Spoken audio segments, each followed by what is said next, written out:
Hola! Welcome everybody back to another episode of Two Bros and a Beard. My name is Asad. My name is Ibrahim. Welcome back, everyone. Hello. How's everybody doing? I hope everyone's having a fine day. If you aren't,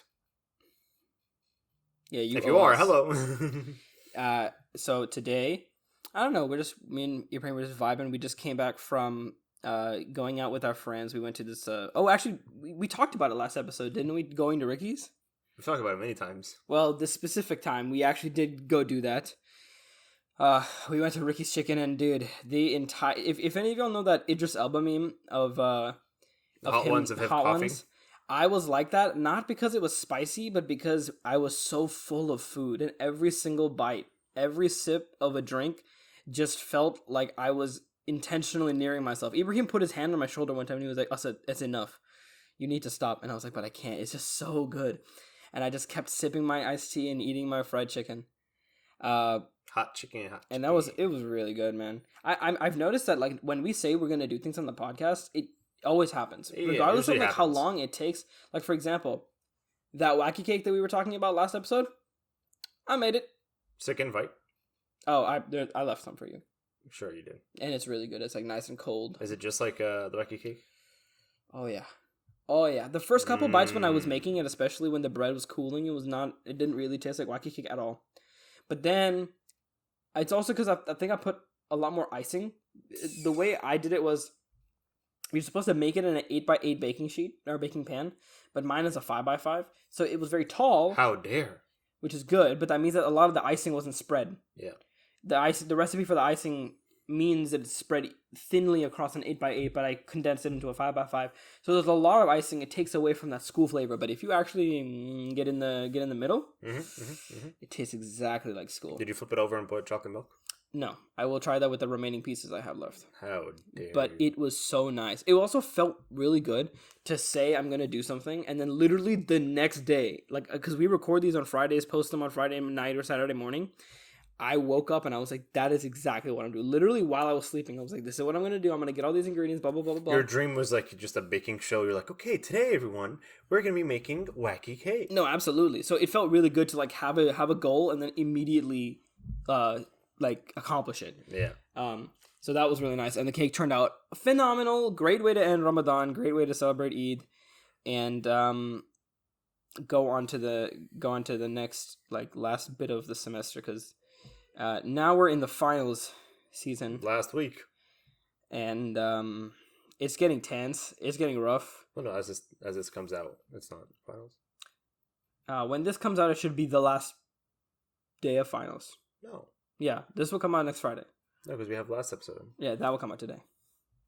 Oh, wait, yeah, we're only one ahead. We're a little behind. But, yeah, so that means that this we're not behind. We're on time. Which is still technically on time. We are so ahead that now we're just a little bit less ahead. We make the schedule for ourselves. That is also true. If we want to take a 9-month break and come back and be like, surprise! Surprise, motherfucker! We could. So, that was really nice. And studying from all my exams just has me remembering, like, how when I start the semester, I think I talked about this, when you start the semester, you go in with the game plan, but none of that game plan includes actually knowing the content. It's just about how to get through it as fast as possible. Yep. And I'm really feeling that, so now I have to, like, review and, like, go in now you actually have to teach yourself. Actually have to teach myself. Yeah. And make sure. My chemistry exam is 70 questions long. Aye. Granted, we get 2 hours, so that's a minute and a half per question, so it's not awful. But then, like, that means you can miss a good amount of questions and be fine. But it also means that some questions will suck my time. Like, if I have any questions around, like, calorimetry, do you remember that thing we did at the end of physics? We have MCAT and then MCAT, and then you have to find the specific heat and the temperature and all that. We're also doing that in chemistry. I hated that. Those take, like, 2 or 3 minutes each if you're not doing it, like, super quickly, if you don't know what you're doing. So, that might take a long time. Doing, like, orbital diagrams and, like, resonance frequencies. Ew. Yeah, those are rough. But then some of the other math stuff, I just need a good calculator and a good sense of, like, basically 80% of the math in chemistry is dimensional analysis. Remember we used to do that? Yeah. Take a unit and then just do like something over something, cancel all the units. Yeah. It's basically like that. And then there's this extra 10% where they're like, oh yeah, E equals MC squared. Or Why? like E equals HC, or E equals H nu, or HC over lambda, or H equals H nu, or the Rydberg equation, or something like that. Some other stuff. It feels good. I mean, now that I'm saying it out loud, I'm repeating some of this. It helps. I think I mentioned this in a... sorry, bro, I'm talking a lot. No, you're good. I mentioned this in an episode a while back, but I think that's why I know I learned the best that way when we were in high school. Because I would teach you guys. Yeah. Because I'd have to know it, and then I'd have to say it in a confident way enough for y'all to know it, and I couldn't screw it up because I would F y'all up even more, right? If a teacher makes it more confusing and the content's already confusing, that's just confusing squared. So, and also interacting with people, just the whole thing, and made me learn. So now that I'm doing just all by myself, just reading and taking notes, it's a lot harder to be confident. You know, when in high school I didn't need to memorize anything, I didn't need to try. It would all just come. And now I'm just sitting there like, okay, I can take the L on these questions. I don't really need to worry about them. These ones I'm going to have to actually try on. And not to mention, my calculus exam is on the same day as my chemistry exam. And that is my Calc 3 exam, which is a comprehensive makeup. So that's also going to be like a big test to study for. Yeah, my math test is kind of my calculus test is the only class that I'm actually worried about just because I didn't learn too well from this class. And it's the final and it's comprehensive. And he was like, there's 21 topics that we talked about. We're going to be getting tested over 15. Which 15? No one will know. Weird. Is there a review? My man's with his full chest said, I don't know one professor that gives a math review for his final. And I was like, you're an idiot. I think you might be right. Because even my professor, excuse me, he does a review, but what he does is he basically just sits there, and then he says, okay, ask me questions. No, but he doesn't actually have a thing so that you study, you learn the terms, you know what you're looking for. I've had college algebra, pre-calculus, calculus 1, whatever, all the way up to where I am now. Professors have done, not like in-class reviews per se, but like they'll give like a exam review. Interesting. So I'm like, buddy, I know people do reviews. He's like, are your notes not good enough to study? No, they aren't, because we're following what you put on the board. And you like to repeat yourself 4 times over, and then out of nowhere, you're rushing yourself, because we have an hour and 15 minutes in this class twice a week. I have an hour and 50 minutes, so I don't know whether that's better or worse. 2 hours of straight calculus is sometimes... Bro, I had to take 4 hours of straight calculus, bro. Sometimes. Yeah, but that was... Actually... That was worse. I don't know. Because, like, certain parts are easier, but then certain parts are... Calculus 2 at 8 a.m. until 12 for 4 hours during the summer for 5 weeks. Yeah, that was on you, Doug. Yeah, that was on me. That was on you. I thought I could big brain it, just get out of the way. Turns out Calculus 2 is the hardest math you're ever going to take. Yeah, I'm looking forward to differential equations and all the other ones. I'm looking forward to just graduating. That is the end goal, man. Yeah. That is the end goal. Didn't we talk about that in the car when we were driving back from the college meeting thing? We were like, dude, we just need to graduate. Yeah. We just need to get out, and then we'll be chilling. And apparently one of my friends was talking to another mechanical engineer, and everybody likes to say this, and that mechanical engineer told him that you don't use any calculus, you don't use any linear algebra, you just use basic math, physics, and then a little bit of, like, engineering physics. And I was like, dog, y'all need to get your story straight. Like, as mechanical engineers, y'all just gotta freaking decide. Do you use your major, or do you not use your major? My brother, he graduated with a mechanical engineering degree, and he's currently working he's working as, like, an engineering... Consultant? Not like a consultant, but like on the engineering side of the business for like a solar company. And like he draws designs like, okay, there's need to be like 10 kilowatts going here and blah, blah, blah. He draws all that out, right? Physics 2 circuits. Right. He's like, there's a couple like things every now and then that might pop up, but I can just always Google it. I barely ever use what I learned in my degree. Yeah. And then I talked to this girl that I had in class like last year. She was like I think her brother was a physics major. And then he went on and got his master's. And I'm like, okay. She goes, yeah, when I asked him to help me with physics. Oh, no, she was in our class. Yeah, I forgot her name was. She was like, well, yeah, when I asked him to help me with physics, he was like, I don't remember any of this. Because none of this came up in, like, in my real like life. So I don't know. That's why you just got to finish college. Yeah, I think college more and more is just becoming the barrier to entry. Yeah. Rather than like you're actually learning things you need. It's just more like, okay, you got to survive this this difficult test, and then if you can, you'll never have to do it again. Dude, comp sci majors, my mom was telling me this, and my brother was also telling me this. They were like comp sci majors and like certain like learning to program, whatever major you need to program and stuff like that. You technically don't even like need to go to like class for that. You can just take an online course or like, I don't know, YouTube it or something. Like, it's not that hard. I was saying the same thing to my brother. I was like, it's really funny because it's one of the hardest majors in a lot of schools. Yeah. Like University of Texas at Austin, Michigan State, insert Ivy League here. A lot of them, they have really hard comp sci programs, but again, all the information is like Googleable. It's just the way that they run the classes and the competitiveness of the It's thing. weird. Anyway, We didn't come here to talk about that. Yeah, we don't. We're trying to get out of the depression college phase, and it's slowly getting better. As soon as we get out of we had like summer break and all that stuff. What are we gonna talk about? We can't bring up that college. I don't know. We actually have to stick to topic. I think our like topics, when we do get to summer, are gonna be like really cool. They're gonna be super weird. They're gonna be weird. Yeah, it's just like straight up like random stuff, but it's gonna be entertaining. For example, like today, we're talking about the birds and the bees. Yeah. Well, ask me why. I don't know why. You know what's funny? This was part of a topic that we wanted to talk about a long time ago, even before Eid. But we kept forgetting to get to this point. You can't talk about the birds and the bees in the middle of Ramadan. Because we talk so much that we just forget to get to these points. Last episode, we had the whole like apartment moving out thing that we never talked about until like the 5 minutes towards the end. That was also something we did want to keep going. That was in the list of things we never got to. But what else we want to talk about was because I had this interaction with my students where we were learning, and then all of a sudden they go, "Hey, what's the birds and the buns?" And I'm like, "Huh?" And they're like, "The birds and the bands?" And I'm like, "The birds and the bees?" And they're like, "Yeah, what are they?" And I was like, "They're animals." And they're like, "No, but like it's like a phrase for something," because we were doing grammar lessons, so they were in the mood of like phrases. And like I was telling about like all around the world, or like in the palm of my hand, things like that. So they were like, "What does birds and the bees mean?" And I was like, how do I explain this? Am I supposed to give them the talk, or should I call over their parents? Yeah, see, a lot of tutoring, especially nowadays, is having to have those hard conversations with the kids because their parents don't. And I thought that was a problem for us, but it's still a problem. Yeah. So a lot of the parents haven't figured it out yet. I guess some have a nuanced way that they're going about it. Like, you know how sometimes when you're a kid, you can just look that they're not going to think about something because it has nothing to do with their life. And then when they get older, they'll ask you, they're like, how did I never... That was a lot of stuff for me. Like, I didn't know the difference between the genders until way later, and everybody else was making fun of me. And I was like, well, guys, I wasn't wondering what's going on under the sheets, bro. I was just chilling. But then there were other things that I asked questions about. I was like, hey, Mom, Dad, how did you guys create life? That's definitely going to come up in Discord. I'm just going to wait for them to I know. clip it from the episode. And I looked at them, and I was like, okay, basically, the birds and the bees is just kind of like a metaphor. So I wanted to confuse them with metaphors because they haven't fully learned them in school yet.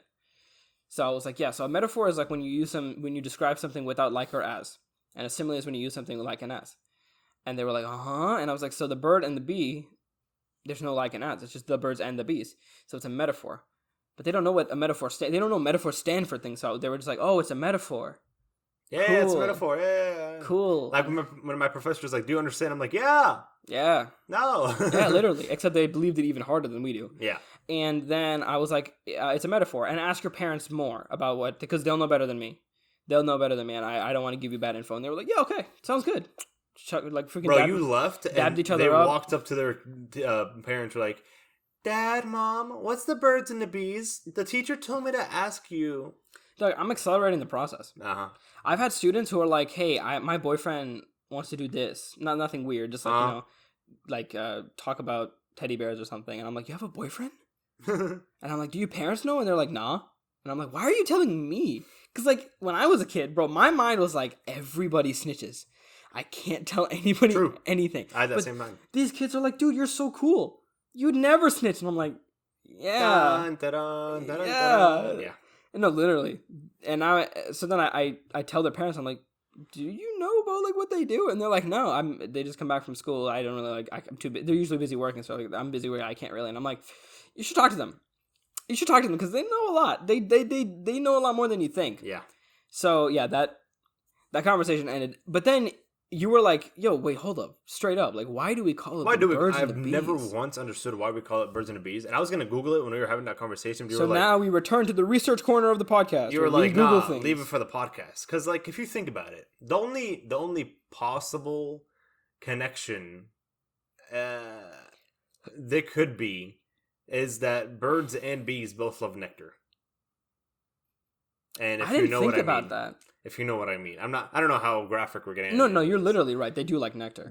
But I never thought about it. For me, I was always like, bees have stingers, and birds don't. So like bees will sting birds. Sting birds? Like they're competing over a flower or something. A bee will sting a bird because a bee can poke the bird. But then that's competing. That's not like. Hey, I also agree with you. I never understood the phrase. How you doing? Anyway, according to Sheikh rolling up Google. to my Sheikh Google, Imam Google.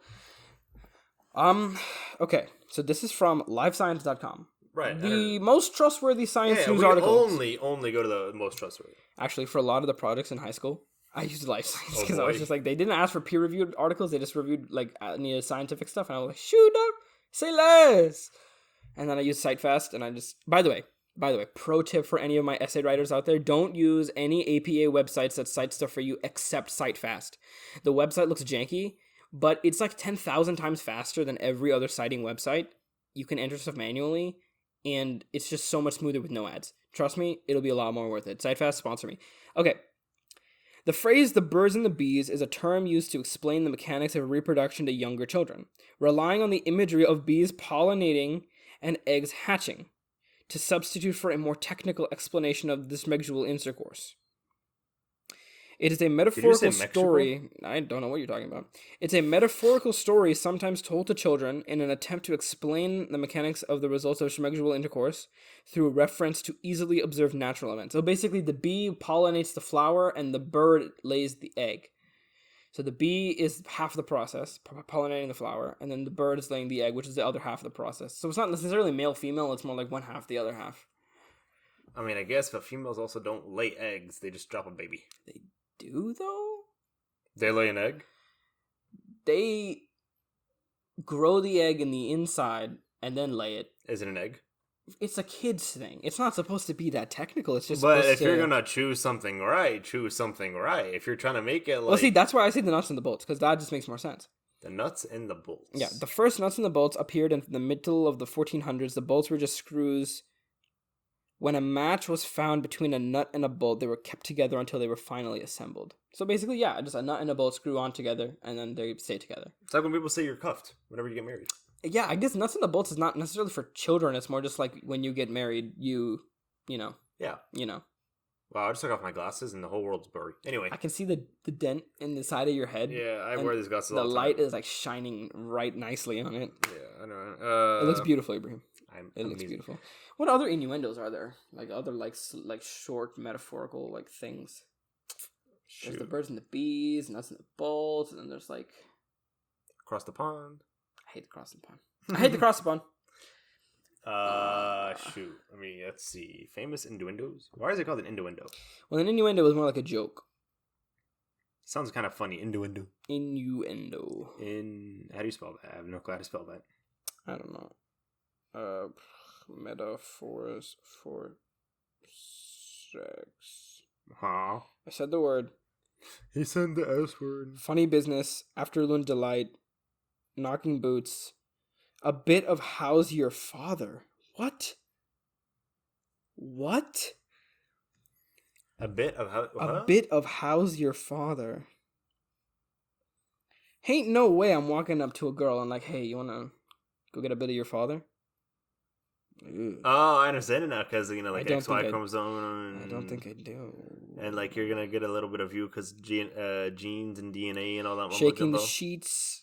Shaking the sheets. Amorous Congress. Every time in the sheets. Yallah, yo. Okay. Make the beast with two backs. Baby got back. That's gross, dude. That's gross. This line from Shakespeare's crafty Lego and Othello dates back to the 1500s and paints quite the picture. Yeah, because it's like making one monster that's connected. Ooh, man. Shoot twixt wind and water. Shoot your jizz and out you is. If the pick don't spit, acquit. Oh, God. Yeah, that's the good Karl one. Marx once said... Make a whoopee. Karl Marx once said... Social progress can be measured by the social position of the female sex. That's what I ended up getting in my research. That's crazy. That's so profound. Profound. Horizontal refreshment. Do the deed of darkness. Oh wait, go back. Horizontal refreshment. Horizontal What refreshment. does that even mean? A late 1800s vibe that makes us kind of thirsty. When were all these came out? Like It's telling me the dates for all of them, but it's not giving like a good explanation about like what it means. Grope for trout in a peculiar river. I've heard this one. I've never heard of that one before. Like people are like, for example, if you were, having fun time, right? Hot girl summer. I'd be like, yo, Ibrahim, you've been groping for trout in a peculiar river. That's like the most undercover way of saying it. Like, if Mama or Baba were around, I'd use that one. Boy. We have a Shakespeare quote, and in the 1600s, it was created as a first fishy reference. We can't say we're a fan of it, and paved the way for all the ocean-bound references to come, not to mention giving those people with the female organ paranoia about something involving the action for generations. Cheers, Will. Man, yeah, William really did it, bro. All right, my history is not going to be weird, and my ads are going to be full of stuff that I definitely won't need right now. I looked up the same thing you looked up, right? Yeah. For some reason, I'm getting the weirdest things on earth. What are you getting? I need more sex, okay? Before I die, I want to taste everyone in the world. Angelina Jolie. Yeah, so anyway, the birds and the bees. Podcast. I never understood why it's called Birds and Bees, but like I guess. Do you know how you're gonna like talk about it with your kids when you're older, or how you're not gonna talk about it? Back that up again. Did you ever have that conversation with your parents? Oh, because I never got my conversation. Good point. I think I talked about it one time, but I literally like went up to my parents and I was like, "How did this happen?" But I didn't know what. How did this happen? Why? Where is she? Like, how are we made? And my parents being religious, they were like, "Oh, Allah just brought you down," and I was like, "Sick." That's crazy. You were descended from the heavens. And then, like years later, when we did the thing in middle school, right, when they were actually teaching us about what everything is, right, what this tube is, what I need to do with it, I was like, "Mom, Dad, did you guys do the thing?" And my dad just went, "Yeah." Kind of have to, son. And he just looked at me, didn't say anything, and I was just like, "Is there any more information that I can get?" And he was like, "You don't want to hear it, son." What else? And I was like, "I guess nothing." And it never came back up again. Even being in a relationship, my parents have not been like, "Don't do the thing." They're just like, "Be a good Muslim." That's all you're gonna say. That's all you gotta say. And they don't even say like be safe, be something, wear a condom. They're just like, be a good Muslim. And you'd think like after like, I don't know, being part of the younger generation's lives for so long, they'd be like, maybe we should say we talk about that, maybe, especially because like back home, like younger age pregnancy is such a big problem that people should be like, yeah, I mean, maybe we should tell you not to, Son, have you heard of the birds and the bees? Have you ever heard of the nuts and the bolts? What is an Arabic? Shoot. Have you ever heard of groping for trout in a peculiar river? Horizontal refreshment, if you will. Son, do you ever need a horizontal refreshment?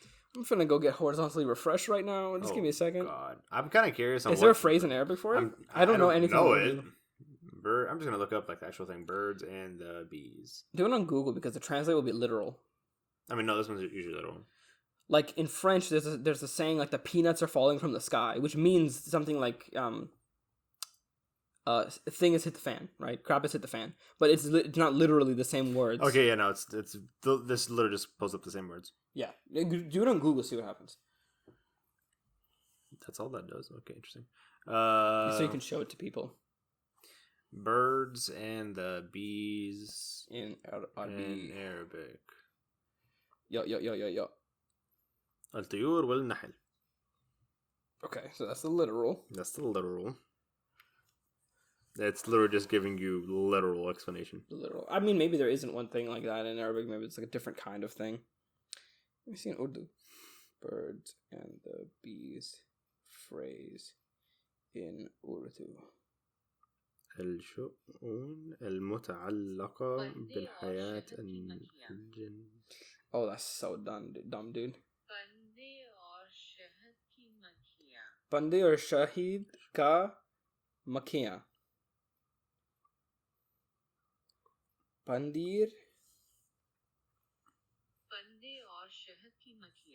Bandi or Shahi ka makiya. Makiya is bee. Shahi is, I guess, bird. Bandi means maid. Or Bundy. What the frick? You find it? I mean, I found like literally like the birds and the bees in Arabic, and like it's saying like العصافير والنحل حقائق الحياة الجنسية, which pretty much just means the birds and the bees are the way of like the life, or like the reason of life and stuff like that. That's all I really found, which is weird. So I guess it's not Adam and Eve anymore. It's birds and bees, bro. I think that is the most PC way to explain it to your kids. You're like, yeah, so like, birds, they lay eggs, bees, they pollinate flowers. And then there's that sweet nectar. Flowers are just... That was actually the weirdest part of like bio, when our teachers were like, yeah, so flowers are just... And fruits are just... And I was like, wait a second. And then all the boys were like, so fruits and me and... And I was like, oh, come on, guys.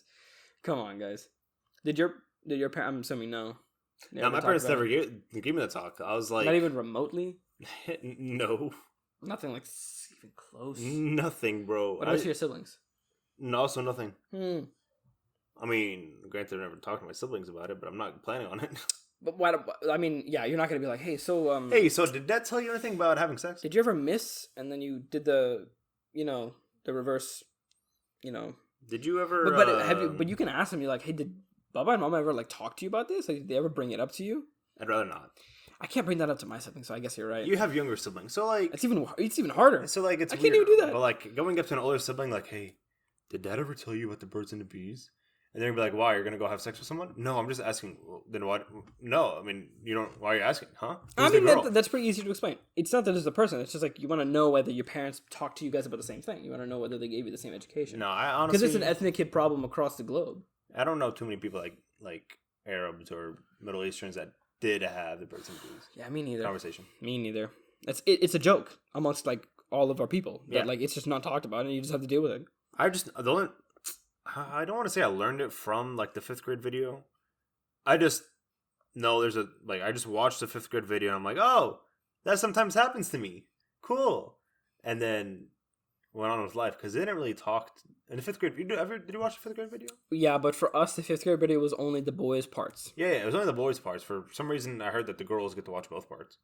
Yeah, and I was like, I want to watch it too. And then sometimes people say the guys watch the girls and the girls watch the guys because they all know their own, but they don't. I was like, that doesn't make sense either. Yeah, I feel like we should. I feel like they should watch both. We should both watch both. Yeah, maybe not together in the same room. Oh, absolutely by gender. Not. Absolutely not, dude. You know how many times the principals were just straight up like, "We will murder you if you laugh," and we still laughed, bro. If we were in a room with girls, donezo. I remember like they were like so serious, and all the male teachers were in the room. They're like, guys, this is the one time the gym teacher was in a classroom. He goes, guys, this is a very, very important topic.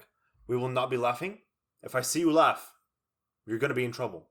There's no recess for you tomorrow. Mm-hmm. This is a very, very serious topic. What are we talking about today? What is it actually called? I think it was like I think this is the body. The body. The male. I thought it was something weird. Male body video? Maybe it was called that, but like I don't remember what it was called. All I remember, video? Yeah. Oh yeah. The puberty video. All I remember was all of the boys were getting filed into a room. Me and all my friends were sitting next to each other, and we were like, and then like I was literally like putting my shirt over my mouth, like trying not to laugh. But then when I saw my assistant principal, imagine our assistant principal, except like even scarier. Because we were little, and they were literally like, yeah, we will literally take away your human rights if you laugh. And I was like, okay. I have two choices here. I be myself, or I conform to the system. And I was like, what do I do here? But then I looked over into the corner, and then I saw that they had little bags of like deodorant and like stuff. You got goodie bags? Yeah, we got goodie bags. That was the first time I used deodorant from them. So then I was like, shh, I have incentive. I need to. So then I did a little bit of both. I made jokes, but they were under my breath, and I laughed, but no one could see it. And then I got the goodie bags. Easy money. You got goodie bags? Easy money. I just remember like us making like funny jokes whenever like the pipe would like there's literally like a motion picture thing where like the pipe would get hard, and like they would like talk about it in a video, and all of us guys just laughing, and like the teacher turns around and is like with that mad face like, are y'all really laughing right now? Did I tell you not to laugh? Why are you guys laughing? And they would pause it, right? to like yell at us. They would pause at the worst moments on earth, and so we would just laugh even more. Yeah, I was like, guys, did you do this before? Like, if you're seeing like a half chub wiener, then yeah, you're not gonna. You're donezo, bro. Yeah. When they did the banana thing, I was like, why would you do that to the fruit? So then every day for like weeks, I was like looking at all the bananas in my house, and I was like, I can't have this anymore. This is just wrong. Yeah. This is just wrong. But even in high school, like, you know, in the health video, you're supposed to watch the thing that says, like, you know, how to put a thing on or, like, how to keep it clean and all this stuff. We're supposed to watch that? We didn't. Yeah, we didn't watch it. And that's because our school district took that out 2 years before we started high school. Oh, I think I remember hearing about this. Yeah. There were actually students in school, some of their projects at the time were, like, to bring it back. And I remember, I was like, yeah, that's a really good thing. We need, like, you know, good sexual education. But they didn't. So we never got that taught. We were the sex education in our high school. For real, dude. Dishing out advice. We were like, yeah, so you take the flingy and you put it in the flingy. Listen, the way this works, the birds and the bees. Yeah, right? basically the nuts and the bolts, okay? Yeah. So the way it works, when you're fishing in the river and you're groping for trout, right? Okay, so you just got to use your right hand. Yeah, really make sure you wrap it. Don't prick any of the scales. What's that one saying? Wrap your willy. Don't be silly. I've never heard that one. I remember that one. Wrap your willy. Don't be silly. One. Yeah, I remember that one. Man, that was lit. The first time I heard it, I was dying of laughter. I don't even remember where I heard it from, but I remember that one. I could not tell you. Hold on, I actually remember. I want to look those up. Wrap your what? Is that also called in the windows? Whatever they're. Wrap your willy. Don't be silly. The idioms. Oh, that's true. I suck at English, even though I got like almost perfect scores on Star and stuff like that. English does that to the best of us. Wrap your willy, don't be silly. Oops, misspelled silly. I said whatever. Condom slogans. Don't be silly, protect your willy. That's another one. Cage. There's so many of them. There's so many. Cover your stump before you hump. Okay. Okay. I'm not gonna say that one. That's gonna be wrong. Read number 2. I'm not gonna say it out loud. But like, there's so many on this Reddit thing. Yeah, that one's definitely made by the British. That one just sounds British. Say that one. Yeah, don't be silly, protect your willy. Okay, I won't tell you guys what it was, but you can imagine the last word is wrap your whacker. If you can't go wrong, well, you can't go wrong if you shield your dong. That's a good one. You want to know my favorite one? What's heavier, a kilogram of steel or a kilogram of feathers? That's right, it's a kilogram of steel, because steel is heavier than feathers. That's it. It's my favorite one. Okay. You can see how badly I'm trying to stop talking about this now, because sex is cleaner with a packaged wiener. It's just getting into this place where I can't defend any of this anymore. No, okay, it's the last one, but that was honestly hilarious. Sex is cleaner with a packaged wiener. Hot dogs will never be the same, dude. Looking at all those packaged wieners, and I'm like, oh. What were we expecting when we said we were going to talk about this? Well, that is very true. Given the type of people we know that listen to this podcast, they got to get over it. But also, given the fact that not all of them are caught up, maybe this will be a problem for later us, you know? You know, like, we're gonna, like... I don't know if they're scared to tell me, or I don't care or something, but they usually just go to you and tell you things. Yeah, or it's like, they don't like your take on the world or something, but like... It's because, Ibrahim, you are a lot harder to, dismay, you know? Mm-hmm. You just vibe, right? Versus me, I have a weakness, right? I care about what people think. In a bad way, in a good way. So I am the target. A lot. That's okay. I guess. But you know what? Sex is safer. What is it? Sex is cleaner with the sex is cleaner with a packaged wiener. That's gonna stick in my head. Do you know the thing I'm talking about though? The kilogram of steel and the kilogram of feathers? Like the little joke people, or like the question people ask to see if they can find the difference? Nah. It's I think it's a or like that joke. It's like a joke, but it's also like there's this video called from the show called The Limmy Show, and it's this guy, and he's like in Scottish. Scottish, and he says that, and then his friends come around the corner. They're like, "No, they're both a kilogram. They're the same weight." And he like just can't fathom. So then they bring out a scale, and they're like, "Yeah, look, they're both the same weight on the scale." And he's like, "But steel is heavier than feathers." And he's like, "No, they're both a kilogram." And they just keep trying to talk. It's just so funny. I don't know. It's like that kind of British dry humor that only certain people appreciate. I've tried to introduce this show, which is phenomenal, The Limmy Show. You can only find it on YouTube and weird select places. It's not anywhere anymore. I've tried to introduce that to so many people, but it only slaps with a certain type of person who can appreciate a certain type of comedy. And I can understand because British humor is a little dry. It's a little more on the nose, harder to digest. But yeah, I'm just really hoping that someday in the future people don't ask me about this, that they just move on. You know, it's a part of life. I think that inherently that's in the nature of the birds and the bees, right? That idiom is like, it's just life. And, you know, we'll figure it out. You deal with it, you move on, you grow up. I'm still reading some of these. They're the weirdest thing on earth. I don't even know how people come up with this. Like, what do you have to, like, be thinking? Well, because people were packaging their wieners. They had a lot of spare time. A lot of spare time to just come up with all the weirdest stuff that you can think of. Oh my lord, bro. What are these? Fine, read. I'm not gonna read more, bro. Some cool ones. Avoid a frown, contain your clown. Oh. No glove, no love. I remember hearing that one too. But some of these I'm like, how? Like, what do you have to come up with? How? And these are all like, when I googled it, the first like link that came up said condom company slogans. So these are, I guess, like companies actually coming up with saying like those little jokes and stuff. There's a guy in their HR and PR, and they're just sitting there. And they're like, how do we get people? What will sell? To buy it. What will sell? No love, no glove. No love, wait, no hold on, glove. hold on. Hey, hold on. We're onto something here. Jake, write that down. Write that down. Write that down. Put it on the next box. Quick. God dang it, Jake, you're up for a promotion now. Yeah, like, it's so weird. Give this guy a raise. So funny, bro. So back to the original question. How are you gonna like introduce it, or if not, like what will you do when you have kids? I'd be like, son, don't be silly. Wrap your willy, and I'm gonna walk away. I actually have no clue. I've never once thought about this.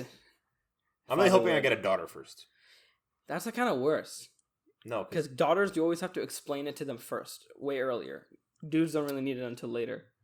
But daughters, bro, honestly, need to know. Every other day, I'm like, or like whenever I think about it, not every day. Like every single time I think about like, do I want a boy first or like a girl first? I'll be like, I'll switch my answer like every single time. Yeah, it's really weird. When my oldest sister was pregnant, like she was like before like we did the whole like guess the gender reveal thing. She was asking me, she's like, what do you think, like a boy or girl? Like, what do you think I got? I'm like, I can't see you with a boy, so I'm gonna guess a boy. She goes, what? How did you come up with that, like, mind process? What? I'm like, yeah, I just don't see you raising a boy as your first son, as your first child. So I think you're going to get a boy first. And then later on, I figured out it was a boy, and I'm like, I'm just a genius, you know? You had a 50% shot. Okay, but, like, you got to think about it a little more than just 50%. You got to actually... 50% is pretty clear. It is, yeah. It's like heads or tails. I think I changed my answer a lot as well. Mostly because I just know how much harder it is to raise girls. Like, how much scarier it is because of, you know, the freaking world and how weird it is. But I think just knowing me and, like, what my family tells me and everybody's like, yeah, you will have 3 daughters. Like, you will just be that dad with a lot of daughters. And I'm like, honestly, I'm fine with that. And we were talking about that, like, Disney stuff. Weird transition from what we were earlier talking about. Yeah, the birds and the bees. We were talking about, like, Disney stuff in the car. And, you know, we were like, yo, that'd be so fun to, like, jam to these songs with your kids. And I was thinking about it, and I was like, if I have daughters, like, it'll just be me being, like, the princess dad. Yeah. Like, trying to relate to all the girl stuff, but loving it, because I couldn't do that when I was a kid, so I'm just like, Dad, oh, yeah, I can do that with my daughters. Sprinkle cookies, not these, but, honey, there's princess... Dad! Yeah. Okay, I'm sorry. See, I'll go get them. The thing is, I'm not gonna like let my kids do anything stupid like Cocomelon. I'm gonna give them the catered, that beautiful, like, you know, like Tangled, you know, Snow White. I'm gonna make them watch the original Snow White, Moana. I'm gonna be like, yeah, they finally got brown people in there. They finally got people who weren't white. Isn't that crazy? And then I don't want them to forget the classics, but that's why I would be so fine with daughters. With sons, you kind of have to just like accept that they're gonna be like violent, like balls of rage from like age 3 to age 7, and then after that they kind of figure out to stop doing that. Yeah, I kind of want like a daughter first, just because like I don't know, bro. For some reason, anytime I think of like growing older, I'm always like, I'm gonna get a daughter first. and it'll be like me, my wife, and my daughter, and it'll be like the funniest, like little fun, like joy family that we're never ever gonna have in life. And so it's gonna be like interesting. And I don't know, I picture it. I think that the scary thing though is that when daughters get older, the difficulty is when they're older. Because when they're younger, they're just normal people. But when they're older, that's when all the evil of the world like can actually. And then at that point, I'm just like what you done with my daughter, huh? What you do? Huh? See, have you ever watched Bad Boys? Yeah. And whenever like what is his name, Shoot Martin or whatever, his daughter has like a prom date or whatever, or like a date, and so the guy comes over to his door. He rings the doorbell, like the kid. He's like, "Hi, Mr. Lawrence. I'm here to pick up your daughter for a prom." Who are you? Hey, Mike, come look at this guy. And like they all like walk up. He's like, "Who are you, bro? Who's this?" And like they start like playing with the guy. Yeah, I feel like Tristan comes around the door and he's like, "Hey, look at this chump!" And then he pulls out like a gun. Like, who are you, bro? What's your name? Like, how are you trying to take her? Huh? I went back here at 10. 10:01, you did. You know. See, you can do that for all of the problems that like have direct things like that you'll see. But especially as like the day and age changes, right, dude? What if some guy's like asking your daughter for feet pics? You're not gonna know about that. I'll do a take and be like, I will find you. You're not gonna know. Yeah, but at the same time, I feel because I don't think you would be the kind of parent. Respectfully, you're not gonna be the kind of parent who checks your daughter's phone or your kid's phone. No, maybe I wouldn't even do that. But like, if something happens, I would probably check more often. I don't know. Like, depending on the way the internet goes when we're older, I guess we'll have to. That's what I know a lot of parents do now, and they're cool parents too. They're not like crazy overprotective. Or I'd like. But then they'll just learn to hide stuff on their. Oh, dude, raising kids is so stressful. I'm so scared of after they're older what you do, so that they don't hate you. I would try to keep on like the level of whatever they're. For example, like right now, TikTok, Instagram, Twitter, YouTube, all that stuff. Right. I would try to like just understand what in the world's out there, in case something does go down. TwicTube. Yeah, all like the weird stuff in like 20 years. I'm gonna say 20 years. We're gonna be a little more. Yeah, for me it's like I'm 20. 11 years, I think. 12 years from now. Wait, most people say you should get married within by the time like you're around like 24, 25. Especially like in our culture. My mom is like 26 or you're dead. So I'm like I have till 26. Wait, hold on. That means you only got like a couple more years. Hold up. But I don't have to have kids. Kids are different. And she's saying you can wait. She's just saying minimum you cannot get married before 26. Like that's too young for me. Oh, mostly because she got married around like not 26. Yeah. I forget what, but like so all of our parents are like, yeah, you don't do that.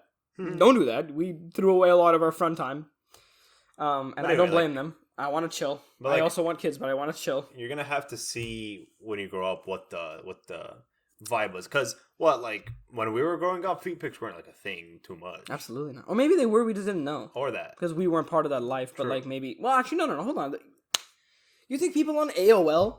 Before the internet existed, on like Messenger on Facebook, Facebook, on their pager, and they were like, "Hey, can you Morse code me a picture?" I mean, to be fair, we were on Roblox asking for girlfriends. That's true. Dude, the world is crazy, dude. Oh. I was like, "Hey, do you want to be my Roblox girlfriend?" And then we get a kick, and then like, oh man, I wasn't allowed kick. I love how much my parents regulated my stuff because I had a generally okay childhood. Other than having like watched horror movies, which I didn't actually watch, I saw it via the internet. I had a very like carefully curated but very nice like growing up. I didn't have anything too crazy happen. I still had a lot of my childhood left over. I wasn't like growing up too quick. Bro, I don't even know. I was kind of thinking of like everything I went through on like Roblox. I was like, you had Roblox adventures, huh? I had Roblox girlfriends, bro. I see. My whole thing I'm really scared of is, especially when your kids get older, when they're past that point where like they're sentient. I don't know how we've done it. I think it's just like a really advanced form of Stockholm syndrome. But I don't hate my parents. But I do know a lot of the stuff that they do that I don't like. But that doesn't mean that I'm like my relationship is broken with them. Yeah. I don't know how they did that. Because I swear to God, they never changed for me. They never did anything nicer or like tried to be any different. They just stayed the same, and I got older. It's that weird relationship where like your parents will yell at you, you'll have an argument of some sort, whatever, like something negative happens in y'all's relationship. And then 20 minutes later, hey, Assad, I'm getting food from outside. You want anything? Yeah, It's just like a weird, like, we don't deal with I was talking about this issues with, like that. Brianna and a couple other people a couple days ago, and I was like, especially in our culture, right? Your parents can rap you across the face, right? Yeah. But your instinct in your mind is not like, oh my god, my mom hit me. You're just like, I'm such a bad human being. Yeah. I wish my mother would take me back. My mother hit me. I'm calling CPS. We're like, you guys getting paid to do this? Like whenever, not only when I got hit, but when I got yelled at in general, my mind was never like, Mom bad. You're bad. I was like, I also wasn't like so smart that I was like, I'm good. Yeah. I was just like, she's mad at me. I feel bad that she's mad at me. Now I want to make up for her. But I swear to God, none of the kids these days feel like that. No. I don't know how I'm going to raise my kids and have to be strict with them when I need to, and still have them like me, because I want my kids to like me. But and then there's also like the gender role stuff of like, does the dad have to take the brunt of like not being liked so that the mom can have the closer relationship? You're never actually going to be liked by your... Okay, no, back up. I don't know. You're never going to have more of a relationship than your wife will have with your kids. Just because... I don't think so. I mean... no way in hell, bro. Like, mothers carry the child, birth the child, teach the child to grow up, how to wipe their butt, how to feed, how to eat and everything. You're probably going to be at work if you're a working dad. And if not, even if you're both at home, both retired, raising a son or a daughter or whatever, you're more likely the mother will deal with everything. I think that's just kind of because of the way our parents have done it and the way we think it's supposed to go. Okay, but I think it'll be completely different. Sister, who's pregnant and about to have her second child, but she's living life like a very traditional way. Even though she's kind of working on her own, and her husband was also kind of half like they're even right now. They're still on the track of living a more conservatively traditional life. I mean, she's more of like the modern type, though. How modern are we talking, though? Because if I don't know how to explain if she cooks for her husband and he doesn't cook for her, then that's every now and then they could like switch if they would want, but who's mainly doing it? Mainly it's the woman, because it's that's traditional then. Like there's all these other things like what I've seen, because there are like now with like the millennial couples, where there's like those like dream parents where they're like both equal.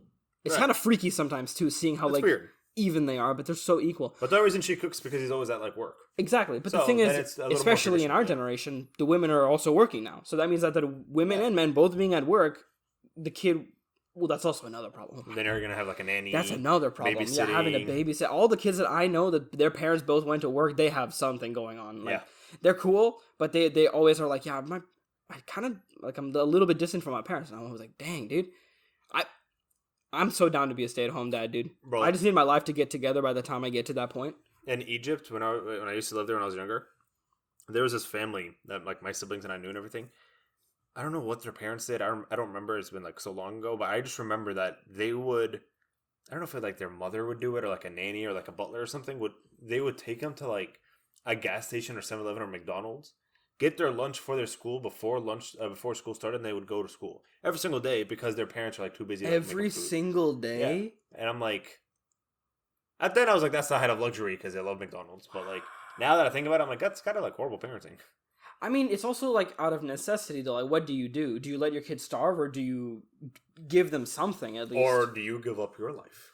Or also that. ... I mean, the whole idea when you're a parent is that your life is now in service for another thing. Yeah, but they're working all the time, so I guess you aren't in that service.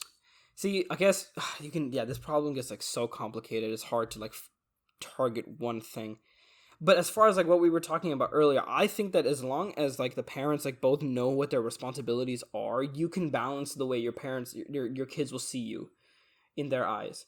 But if you have a good cop, bad cop dynamic, then obviously something is going to get unbalanced. That is inherently an unbalanced relationship. Go ask your dad. I have to ask my dad. See, that's the thing. And I don't mean this to sound dramatic, but my life got derailed around high school. So all of those things kind of went away. Because I did have that same life. My dad would always be at work. My mom would always be at home. So it's not that I loved my mom more. It's just that I thought my mom was closer to me. You're more connected to your mother. But my dad would be the one who I could do all my boy stuff with, and I would like mess around with him. But then after life got a little bit more complicated, things happened. Now, I don't have anyone. Right. Same. Like, I'm just independent. Not even like independent like as an adult. Like, I had to become independent in high school, and yeah, you as well. So like, I don't have any, like, I think my mom is cool. I'm closer to my dad. Like, I don't have any of these things. I'm just like, you guys are both equal. And I mean, I don't want to talk to either of you. Because I can't. What's it called? I can't bring up all the stuff I'm going to talk about. No, because like my mom was the main person like while we were growing up because my dad used to work overseas, and he would come and visit like every like 4 months for like 2 weeks, and so it's kind of like dad is there every now and then and talk to him on Skype and stuff like that, or like we would try to do it every day, but like sometimes it didn't work, connection, whatever. So it was mainly mother. That made the mother connection, right? The mother and child connection. But then, like, I don't know. I think we've talked about this a little bit. Yeah, and actually, this makes me remember in psychology class, what we learned was that there is no, like, one propensity for the kid, and there's a couple other factors that actually dictate, especially when they're like early infancy, who they gravitate towards. Like, for example, right, a dual male gay couple, right? There's no women involved, but there will still be one person the kid will prefer if you do the same dynamic of genders, right? Like the same responsibilities. And one of the actual like key factors that they found was that physical touch, like actually just like holding the baby, increased your like its connection to the owner or the owner. Increase its connection to its parent like tenfold. Yeah. So basically, the closer you held your baby to your chest and it could feel your heart, something about the psychology of it feeling a similar beat in your heart and the body warmth, it made it, you could switch it, you could trick the baby into thinking you were someone else. And then they also did it with monkeys, and they found that it was the same. And then they also put human babies in monkeys' arms, and then they did the same thing, and they found that it was the same. What's that one thing from Twilight? You imprinted on my daughter? Yeah, imprinting on a daughter. Yeah. Oh god, I remember that. Oh man, shoot, dude, that was a kid's book. That was a weird. Oh, that was a kid's movie. I don't know why it just popped into my head. But yeah, like I confidently think that my wife in the future, I will like be constantly competing for my kids because 100%. I want them to love me so much, but at the same time, I know that I am gonna have to probably do all the hard stuff. If you and Priya say you get married, right? 100% you're gonna have to be like fighting against Priya. Yeah, but Priya's so cool too. So like it's fine. If it was anybody less, then it would be a little bit more hard. But Priya's really like fine, so like there's no like worry there. But it's gonna be you versus her. But the thing is, we're both really soft-hearted people because I guess of the way we're growing up. So like every time we're like, yeah, I'm probably gonna hit my kids. Then we think about it for 2 more seconds, and we're like, oh, but I feel so bad. I feel so bad. No, 100%. If I have to yell at I can't even yell at my students. They're not even related to me. I'm thinking of like your relationship down the line if you two do get married. Remember when me and Amar were fighting? I couldn't even like actually hurt him.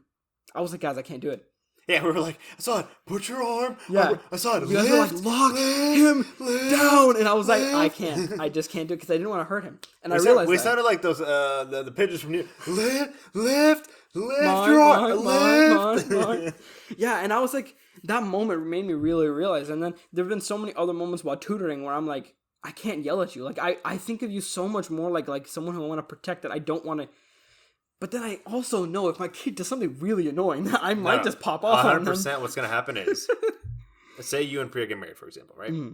What happens is like there's gonna be an issue with your son, daughter, whatever, right? Person, with your child, thing, object, property, dog, and cat. You're gonna be like arguing, and then you're gonna start getting your little livid self, and then maybe you hit them, maybe you yell at them really strongly, and they start crying, whatever, right? Later down the line, maybe the same night, if you want, Priya and said child, or whatever your significant other that time, and said child are going to have the conversation like, dad had to because, like, that is haram and, like, all this mumbo jumbo, whatever. She's going to be like oh, woo, I got you, don't worry about me, right? And then later on at night, right before you go to bed, because you and your significant other sleep in the same bed, you're going to be like, did I do the right thing?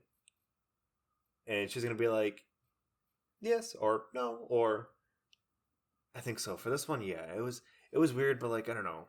We'll do. Hopefully, this is the last time it happens, and you're gonna have those. But it's always gonna end up coming back. Pog W LOL. Hopefully, it's the last time this happens. I don't know. 18 more years of living. Hopefully, it's the last time this happens. Something bad goes. What I'm trying to say is something bad goes wrong. Your significant other is gonna be there to save because mother's always best or whatever in that tango movie says. And then you're gonna end up with your little ooh heart and go to her and be like, "Did I do that wrongly? Was I messed up? Is she okay in the end? Like, am I the bad person for hitting my child because she was a hoe? All the type of things." I don't know. You're definitely right about that ending, though. I will sit in my bed, not go to sleep, 100%. and I'm going to be like, did I do the right thing? And then you're going to stay up all night while she's I out do that cold. now. I do that now. And you're just going to be like, I'm a horrible father. Tomorrow I'm going to take her out to get an ice cream. Blah, blah, blah, But that's blah, the blah. thing. That's the thing. That's why you can't do that. That's why Exactly. our parents were so effective. They can't show you love after they do that, or else you'll think they owe you something. Yeah. And then you're not going to take their things seriously because you're going to be wanting them to apologize instead of the other way around. So then on top of it, you have to fake being ignorant. You have to fake being arrogant. You got to be like, yeah, dog, I punched you. You still got to apologize to me. I still yelled at you. You apologize to me. I am your mother. Do not say anything to me. I definitely think that I'm going to also do the rebounding, though. Like, a lot of time I'm going to be like, hey, man, listen, you really pissed off your mom. You shouldn't have done that. Oh, 100%. It's going to be different, like a little bounce back. I'm on your side, man. Like, I want to see things your way, but at the same time, dog, that was like... But that's going to be different because you're going to be the rebounder, if you want to call it that. When things are going to be heavily escalated due to mothers getting mad at children, or is it backwards? I'm just trying to say, like, whenever, like, it's going to be... I just have to cover for her. She covers for me. That's how it works. But when mother gets mad over father, and father doesn't get as mad, does that mean something was worse or something wasn't as bad? Not necessarily. I think because the most effective way to raise your kids is as a couple. You guys... Like, obviously, if you're not beating your children or doing anything illegal or, you as a couple have to look at each other and know that you can't question each other in front of the kid. You have to be on the same page. Yeah. And then afterward, you guys can talk about it, discuss, change the plan. Yeah. But in the moment, you guys have to be on the same page. But so the dad who's, like, sitting there with the newspaper looking at his wife being like, oh, she's about to... You guys have to, like, know telepathically, I'm going to let you do you. I'm going to do me. This will be okay. Well, what I'm trying to say is, like, for example, like, my parents... I can do something, like, I can joke with my mom or whatever, like, sure, some jokes I make with my mom are, like, technically you're not supposed to, or respectful of your parents, whatever, but, like, she'll laugh at it or something, right? Mm-hmm. My dad will get annoyed because, like, that's disrespectful, right? But her and I both know it's a joke or whatever. There's certain things where it'll piss off my mom, but not piss off my dad, or vice versa. Right? And so I'm thinking, like, you'll be the rebound whenever something, like, strictly just pisses off your significant other, your wife. I don't know how to explain this. You mean like if something I find sensitive, right, then she's gonna have to cover for me, and then vice versa, something she finds sensitive? Maybe not like sensitive, but like the getting mad will be different.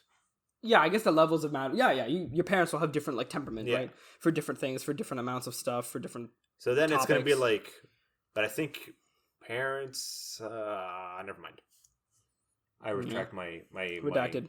Redacted, yeah, I don't know. No, I see what you were getting onto. Because I feel like sometimes, like, it obviously depends on the parent, but if your mother gets mad, sometimes it's, like, very bad, like, you did something horrible. Or vice versa, if your daddy gets mad at you, something very bad happens. But I just can't find I get what you're saying, which one because, you're going to be. Okay, and again, this is, based on traditional brown parenting, but if you did bad in school... Chances are your dad will yell at you. Your dad will yell at you. And if you like broke something in the house, chances are your mom will yell at you more. The only reason I don't know which one's maybe right, or like I guess there isn't really right, but because like I said, like I grew up mainly with my mom, so everything bad goes through my mom. So I get pissed off at my grades, me being an idiot, me saying a bad word, me making a bad joke, whatever. Right? It's all her, right? But like now that my dad like retired and he's come back home, like it's more of like my dad getting annoyed at me than my mom is now. Really? So I don't know which one it is. You know what I mean? Interesting. That's why I was going to say, like, maybe but then again, like, I don't know. Maybe. Well, the way life is shooken out for me at this point, it's like, my parents can't question me. Huh? I don't know how to describe this. It's like, I was a very, like, brunt-headed kid with how independent I wanted to be. So, like, even if my parents said, like, hey, come home at this time in the night, because I'm just so responsible, they know nothing bad will happen, so then they started relaxing. So like for example, right, like my mom literally on Eid, she was like telling me what to wear, right, and I politely was like, I'm a big boy, I know what to wear, I can figure this out. And she was like, she literally got, excuse me? And she was about to go off, but she was also laughing a little bit. So I can tell she was Did he just, a Mimi, bro? Yeah. Who, I gave birth to you, little man. Oh, I held you in my stomach for 9 months. I cut that off before it happened. For 9 months. And I saw that she was like, she could tell like, I am older, so she was like, "Can I tell this to him?" But then she was like, She was like, I'm still I gonna understand tell where you. he's coming from, but like, Yeah. really, So then I was like, bro? "No, mom, I'm gonna wear a coat." And what I wore, she really really liked. Yeah. But it was like having to tell her that. So after doing that a lot, my parents don't really like do that anymore. Like they're not in my life anymore in the way that like they tell me things. They're just more in my life as people who I have to like especially as an adult, I just have to actively go to them to spend time with them, and then I go back to doing my own thing. Yeah. As if I moved out, right? I have to choose to go to my dad's house, I have to choose to go to my mom's house, hang out with them, talk to them, do whatever, and then I just go back to doing my own thing. Yeah. Like I can't remember actually I can. 2 days ago my dad asked me how I was doing. Before that, I can't remember the last time he did. Yeah, same thing for my mom. Look, every night my parents would be watching TV together, and it was just my mom was like on her iPad doing whatever, Sudoku, playing a game, watching some random cooking video, whatever, right? And I would walk downstairs, get water, and you've been inside my house, right? Yeah. Yeah. You've been inside my house. You know how like the kitchen like has an opening to the living room? Yeah. So sometimes like I'd walk through the kitchen, and then I like, where the sink is or whatever, like I just go and like stand there. Man, I'd be like, he'll say my name. He's like, "Oh, Brahim." I was like, "Yeah, hello." And like I kind of that thing, it's like, "Hello, I acknowledge you. I see you." It's kind of like a what's up, but at the same time, it's like a okay, hello. And then I would walk around the little island, whatever, breakfast area place, whatever you want to call it. And I'd be like, "Yeah, I just finished homework right now upstairs, and I did a quiz, and I did my test, and on accounting, I got an." That would be kind of like the thing, but it's never like, "Hey, how's homework doing, bro?" No, tell me more. What's going on with you? No. Even that, like they will, at least for my parents, right? They will say, "How are you?" But they're not asking like, "Hey, what's going on? Like, how are you? Yeah. What are you doing?" It's just like surface level, like, "What did you do today?" And are you alive? Are you well? Are you alive? Any issues? Are you alive? So like, and it's so weird because like some days I'll do the same thing. I'll be cruising through the living room, and my mom will see me, but she'll be like, "Hey, Asad," she'll signal me over, and then she'll like grab my head, and then she'll put me down, and then she'll kiss me on the forehead. And then 90% of the time, you get that? And then 90% of the time, nothing. My dad, same thing. My dad would just be like watching TV, and then he'd be like, "Oh, hey," turns back around to the TV, and I'm like, "Oh, okay, yeah." And then 1% of the time, he'd be like, "Hey, Asad, like, kya hal hai? Like, how are you doing?" And I'd be like, "Oh, yes, you're doing me?" Like, watch, when I go home today, like, after, like, we're done and everything, I'm gonna go home, I'm gonna put up my keys, like, near my sink, because there's a little keychain holder or whatever, key holder, and then my dad's gonna be like, "Oh, like, you took a little bit longer today." I'm like, "Yeah, something happened." I'm gonna say some random, like, filler, like, sentence paragraphs. The chicken was spicy, yeah. And then they'll be like, "Okay, on the street. Well, if you're hungry, there's food, there's food, blah, blah, blah, we made this and this." "Oh, okay. I'm gonna go use the bathroom first, and I'll go and, like, disappear after That's essentially it. See, the thing is, dads are so focused on making sure you have everything you need, right? They're the providers, and at least for our parents, right? So they don't ask you anything beyond literally your needs. They're like, "Hey, do you need socks? Cool, all right." But your mom, my dad went and started buying like the. So me and my brother, we usually buy like the 2-pack of Old Spice deodorant, right? Because it's cheaper than like the 1-pack, whatever. I don't know why we do it. We just do it. So we usually buy 2. And then my dad, I don't know if he did it by himself or like he started picking up that we do this. He would buy a bunch, and then it would say, "Oh, let me know if you guys need any because I have some. Don't go buy any." Oh, that's so sweet. And we're like, "Okay, sure," but like, why? What if I want to change up the smell?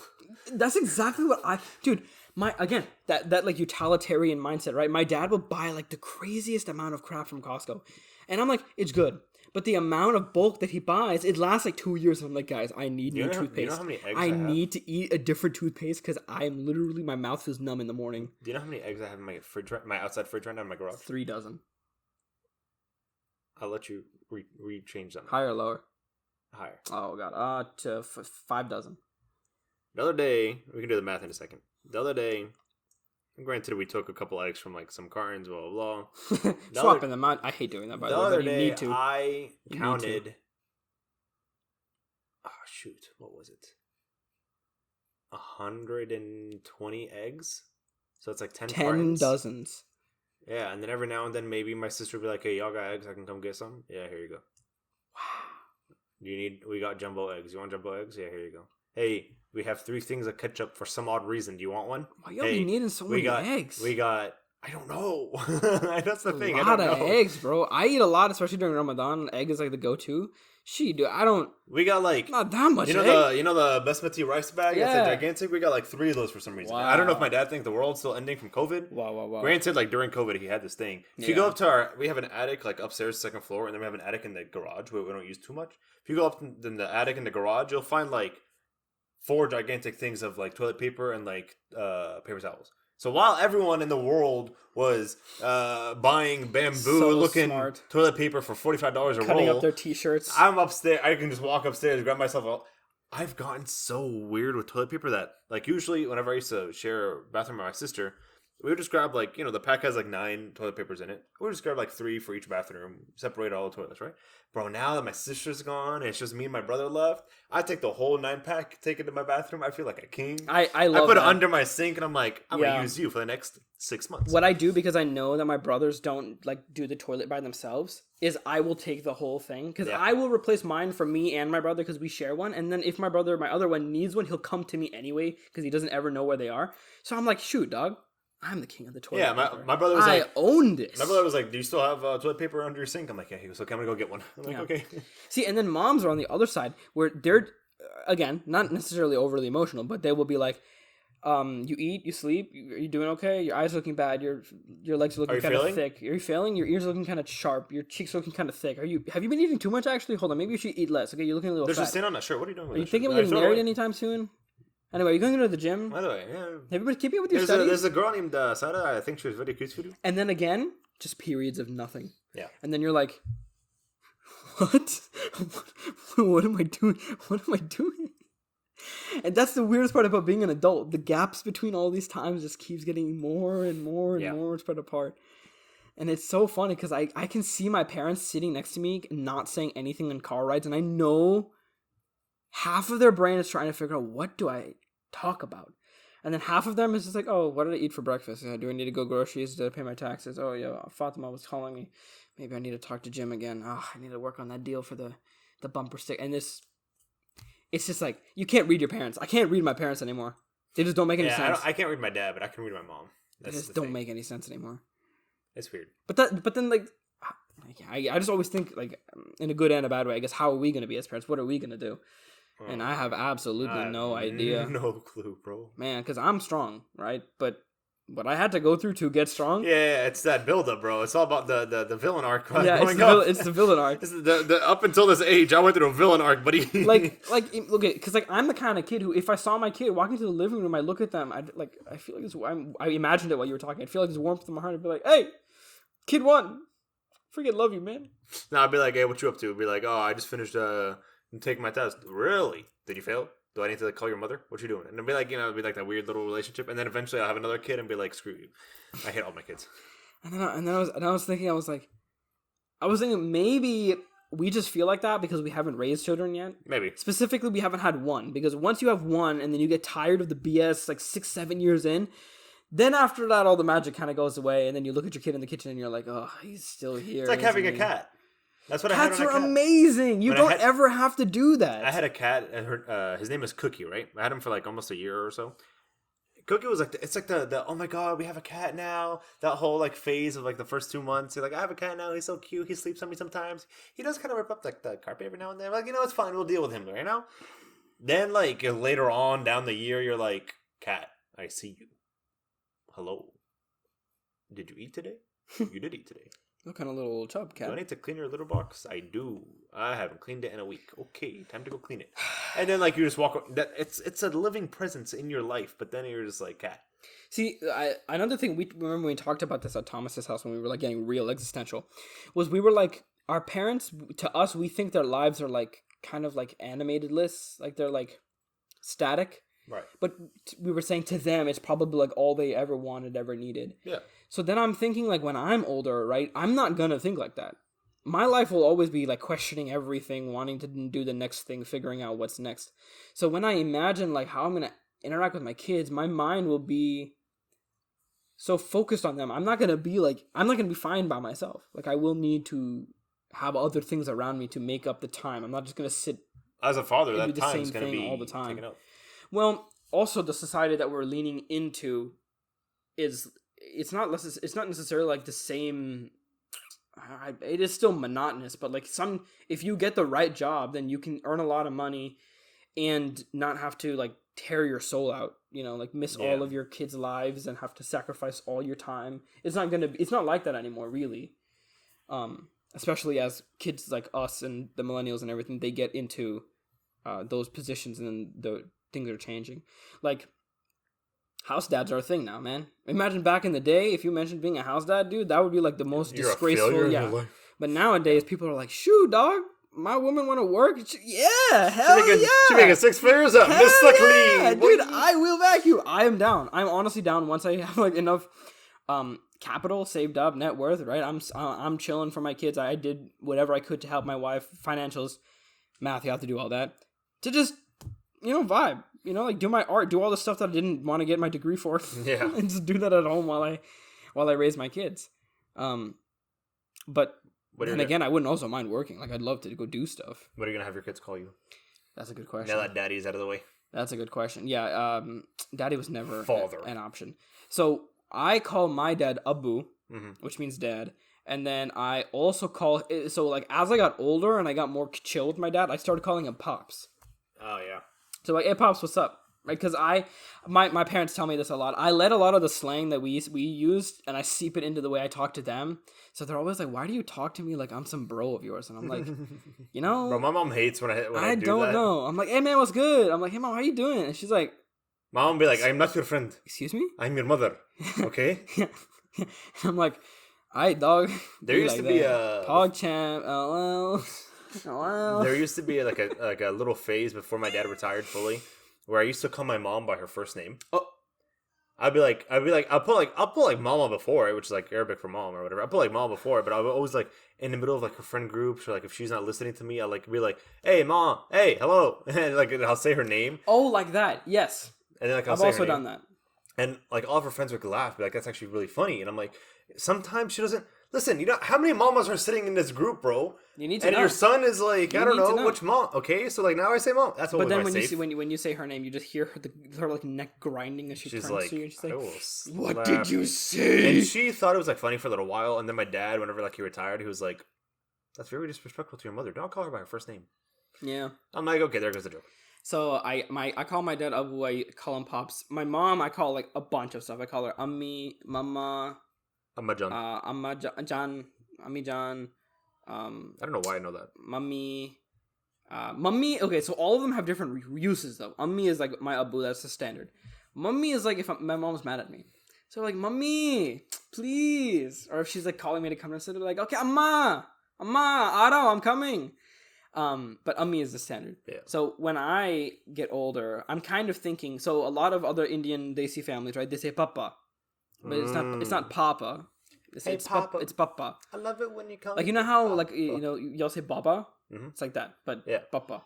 And then, but I'm thinking that kind of sounds corny. Like it kind of sounds lame. So I don't know. I think I might just stick Papa with. Just sounds like stick with Abu. Like an older, like a grandfather. I don't know though, because grandfather we also have names for, so it's not, you don't say Papa, you say Nana or Nani or Dada Dadi, Chacha Chachi. So like there's words you can't say Papa. Dondo. Unless they have like some weird nickname, like how kids do when they can't pronounce names, so they're just like Binga Bonga. Yeah. Binga Bonga. Hey, it's me, your grandfather, Binga Bonga. Binga Bonga. Dude, actually, I would totally do that if my grandkids were like, "Hey, you're Binga Bonga." I'd be like, "Shit, no, say less, bro. Say less." Yeah. What about you? What are you gonna? I think I'm sticking with like the normal Baba Mama thing, just because like in Arabic that's all we actually say. Is there nothing else? No, bro. How do y'all talk about your grandparents and extended family? For like grandfather, it's like Jiddo.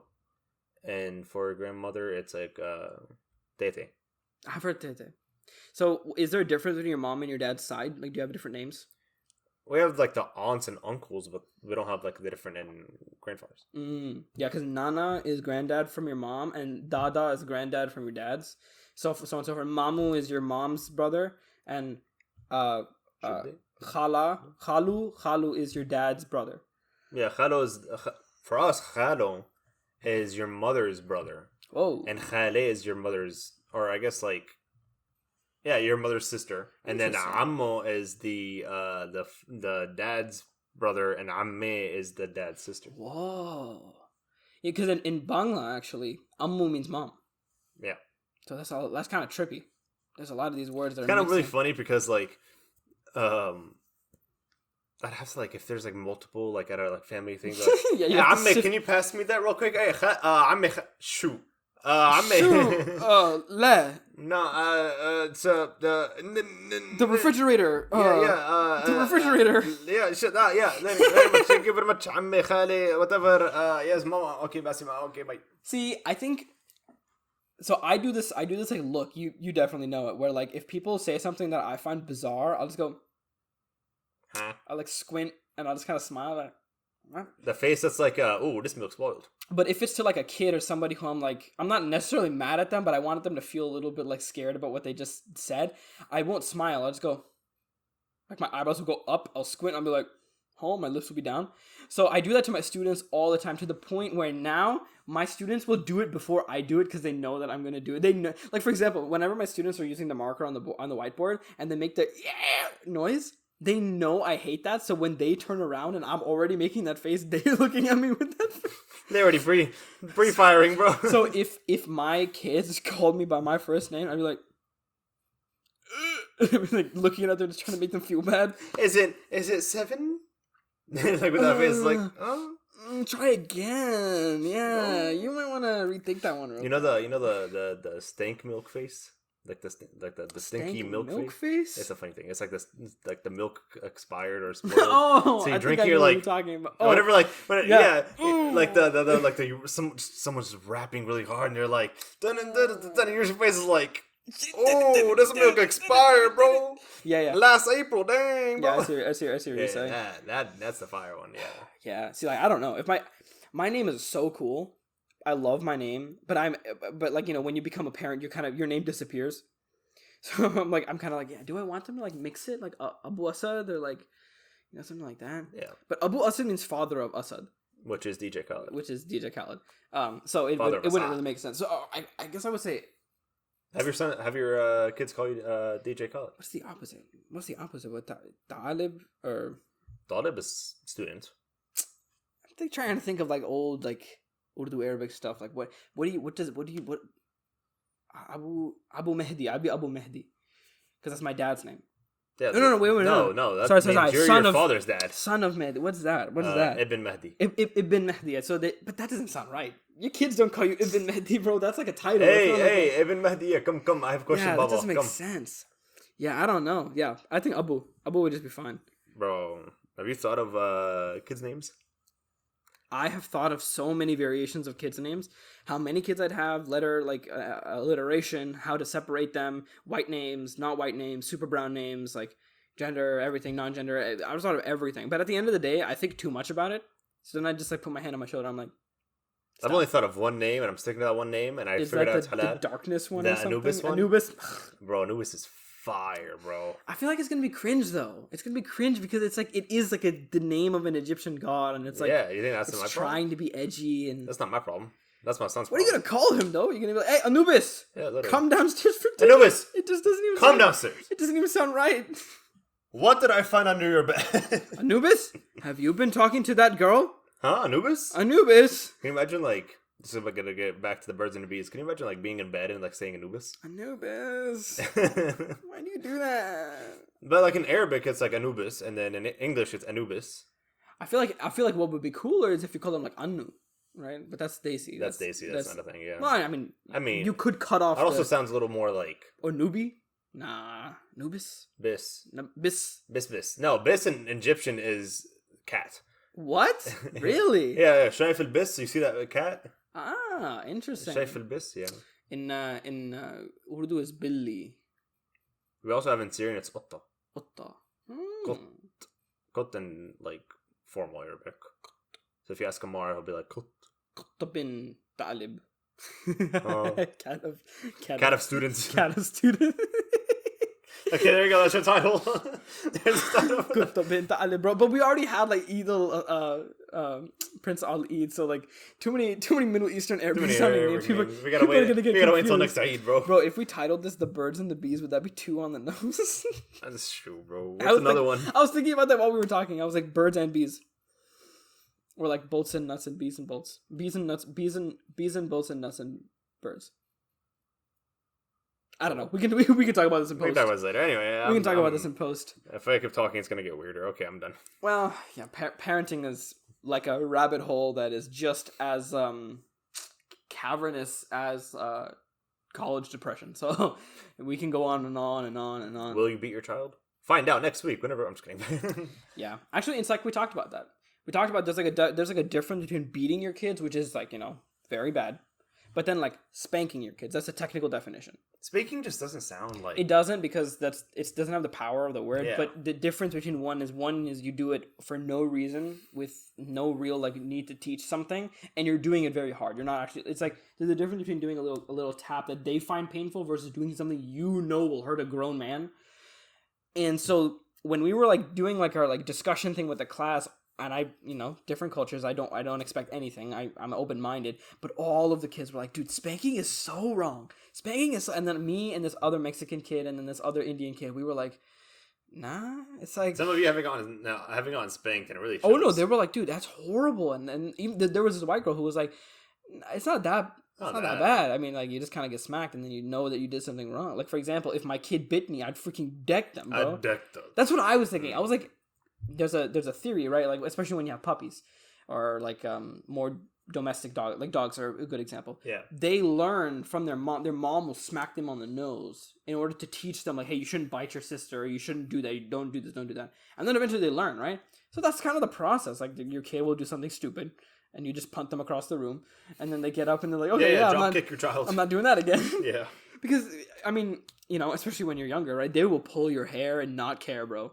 They will vomit on you and they will not care. So like, you gotta show them what's up, man. You gotta show them what's the up. captain now. Smack. Like what I've seen a lot of Asian parents do is they flick their kids in the forehead. And I'm like, dude, that's pretty goated. It's pretty good. You don't need to raise your fingers. You don't need to backhand nothing. You just put your fingers like this, and you don't even need to touch them. Just put your fingers in a curled position in front of their forehead. And they're like, get me bro. The scariest thing my mom's ever done was like she was about to like hit me. Like spank or whatever you want to call it. I still want to say beat. You say whatever you want to say. We know what we're talking about. Yeah, my mom was going to defend ourselves from anyone else. My mom was going to beat me once. And usually it's like, like the instant hit or like she already has her shoe, she'll beat. Bro, she told me, go get my shoe right now. So you have to walk to the garage, grab the shoe, wherever the shoe is, and walk back to your mother, hand her the shoe. She takes from you, smack. Dude, one time, again, please, yo, don't flip. It's not that crazy. One time, okay, so your dad's usually the one with the belt, right? It just makes sense. But my mom, I don't know from where she's freaking spawned it, bro. But she got the belt and she wrapped it so that it wasn't long. It was just like a little eight looking thing. And she freaking decked me in the side of the back. And I don't know how she did it, but it left a mark. And I was like, oh. Bro. So every day that week, I was just like, I can never do that again, dude. I can't run fast enough. She's just too quick. Yeah. She's just too quick. The worst one I've ever gotten, like the worst hitting I've ever gotten from my mom was an open an open hand, like palm, whatever you want to call it, on my neck. But it was like the sound of thunder cracked, and then later on, I don't know how she hit me flat-handed, and until now she doesn't believe that she did this. But I think my sister was there whenever I got beaten or whatever. Whenever I got beaten. I remember this vividly. It was in the old house. It was downstairs in front of the bathroom. The bathroom door was closed. And I was looking at the front door and she hit me in the back of my neck. And it was just a whole thing. And I started bleeding from my neck. No way. That's why I know this. I'm not going to lie about bleeding, bro. This is the weirdest thing. She hit me open-handed and somehow started bleeding. Why would I make that up? And so I would go to class, school the next day. And one of my friends is like, why is there dried blood on your neck? And I'm like, oh, I just ran into a tree and the tree branch ripped my skin or something. Wow, what a good cover. Yeah, I don't know, but it was a random. I was like, I think I've done something like that. Like a high five, that, but it broke the skin on my neck or something. And then I just started bleeding. You know, okay, not parentally connected, but something like that happened to me. I was at the barber, and they were doing the haircut, cleaning up the neck, and then I get home, and then I look at my shirt, and I'm like, something smells like metal. And I see that my neck has been, like, bleeding down my shirt into my back, and I'm like, I did not notice this. My mom, like, she got so mad. She called, like, the barber, and she was like, yo, you guys made my kid bleed. And I was just sitting there like, my neck is bleeding. And then my mom cleaned it up, and I was like, yeah, I have a scar on the back of my neck. This is pretty sick. Yeah. I'm definitely get a girlfriend now. Remember, I got a scar on my knee because I fell off a scooter once. Or, like, I cut my knee. And this was, like, when we started filling up our pool, like, when we first moved to our new house. And it was so weird because, I don't know why, but my parents were like, don't go in the water right now. I saw a bunch of chemicals and stuff like that. I'm like, okay, like, what is the chemicals going to do? Is it going to burn my hand or something? She goes, no, but like, if you have I don't know if this is true or not, but I feel like if you have like a cut or a scar on like an open wound, like you do, it'll leave a mark. So it'll leave a scar. And I was like, middle school me with a scar.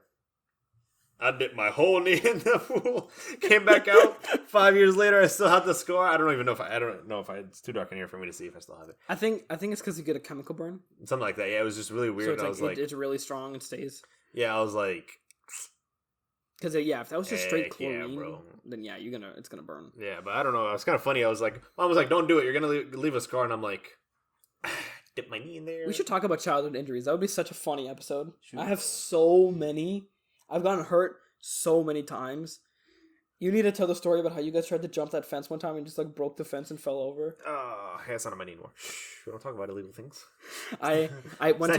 One time I saw this like bee that was floating in the pool, and I was like, oh my god, this bee. It's struggling. So I picked it up, I like dried it off in my hands, and I was like, shoot, it's dead. So I was like holding it, and then as I was walking back outside to like toss it in the bush or something, it came to life and stung me. And then it died. But because of the way I was holding it in my hand, it couldn't escape, and the stinger was stuck. So then I looked at it, and I was like, you little bee, I just tried to save you. You were gonna die, and you hurt me. So then I picked it up, I ripped the stinger out, and I freaking smacked that bee across the pond. And I was like, see you later, sucker. Oh, man, I was such a fiend. And that's how we end the birds and the bees. By killing the bees. By destroying the bees. And shooting the birds, because the birds work for the bourgeoisie. Yeah. Shoot the birds, nobody cares about the bees, and the turtles will figure themselves out. Yeah, the turtles need just a little, like, a drink with all the water. They need a straw. Anyway, thank you all for listening. I hope you... Thank you guys for listening to the podcast. I don't know what you guys thought about this. I don't know.